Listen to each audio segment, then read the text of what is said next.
It's not anything. No, nothing major. Okay. No, yeah. So you don't have to balance like practicing versus treating your toe, or your toe's good. No, yeah, I'm 100% right now. Cool. You had surgery? Yeah, on January 28th. How long had you been dealing with that? Oh man, since high school. Really? Yeah, because I always had bunions, and it came from me wearing small shoes as a child. My feet just formed and grew that bone on my big toe, and it would always on and off, hurt, and I could never really wear a shoe for a long period of time. And then against Tampa Bay last year, I tore the ligament in it, so I was getting the long needle nerve block in my toe every game. Okay. Yeah. Doesn't sound like fun. Oh man, your feet are very delicate. Hurts so bad. Have you?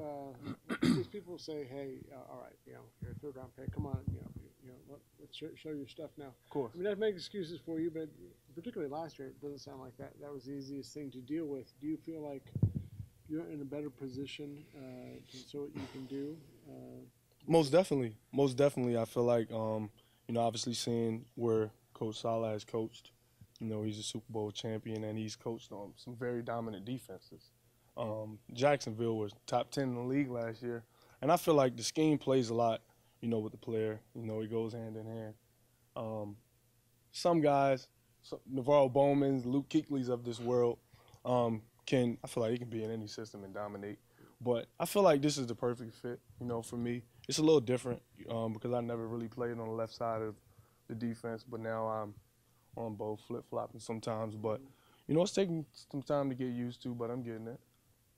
What makes it so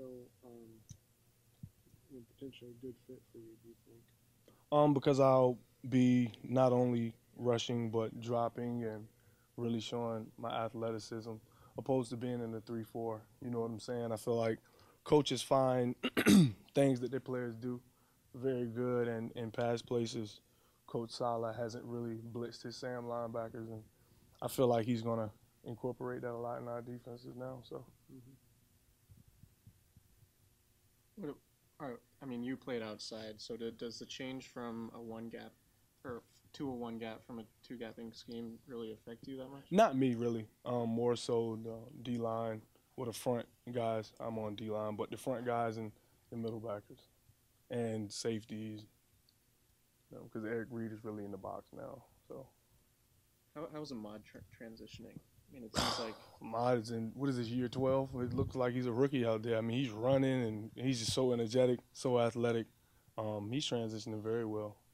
I mean, since you've got here, we always sort of look at Ahmad as like a veteran, making a certain amount of money, sure. And you think, maybe he's a guy that could be on the chopping block, but he always finds his way into the starting lineup and to be productive. Yeah, that shows you a lot about him, his character, and he's, like I said, he's never stopped going since he came into the league. So guys like him and Joe Staley, they know what to do. I learned a lot from Ahmad, and he does some things that I just can't do.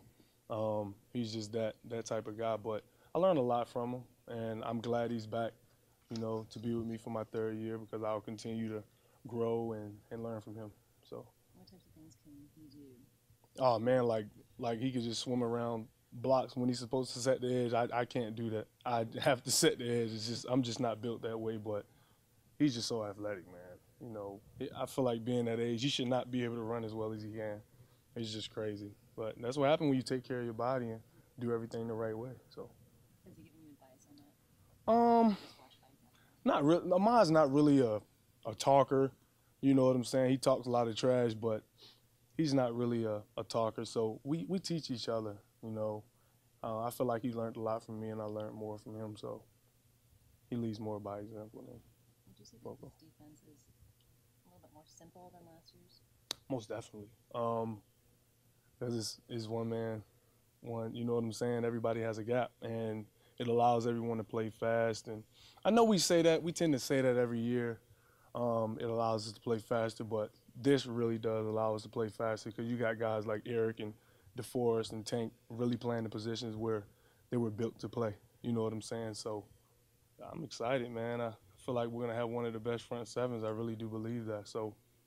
I know it's only 31, but it does feel like you guys have quite a bit of juice out there. And I don't know how to compare that to previous years, but every time a ball is tipped, every time a ball is on the ground, it feels like guys are flying around, yelling or whatever. I mean, is made it fun even though the season's still so far away? Man, yes. Coach Saleh he's very, I feel like he gets little things to get the guys going. He say tips and overthrows in any meeting, any time, at the whole defense, they got to get those. So stuff like that, I mean, it's so fun. His slogan, all gas, no brakes. He shows highlight plays. He shows loafs. We got a loaf chart. I mean, everything that he does, it makes guys like me who has ADD, it makes me pay attention all the time. So I feel like he do stuff, small stuff like that, incorporating that in defense to make it fun. It's all about having fun, man. At the end of the day, it's a job, but you got to have fun. You don't want to go to work every day miserable. So. Calling out loafs, is that something kind of unique to him, or is that something other coaches have done, or is that the way that? We really didn't point it out last year. They chart it now, and you get shown in front of the whole team who had the most loafs of the day. So I feel like stuff like that makes a guy work harder because everyone's watching. Everyone has a target on their back. So just small things, man. We're like kids all over again. I feel like we're playing a child game. So like I said, you got to have fun with your job. And if not, you're going to come to work every day miserable. So, and winning also helps that too. So we got to win some games this year. Are there consequences for that, or is it just embarrassment? No, it's just embarrassment. You know how men are. What is an example of something that gets you on the loaf chart? Not running to the ball, stand blocked, falling. If you touch the ground, it's a loaf. Anytime, if you get pushed, if you trip, you're on the ground, it's a loaf. But when you hit the ground, you got to turn the loaf into a sprint to the ball. So when y'all watching, you got to look for loafs.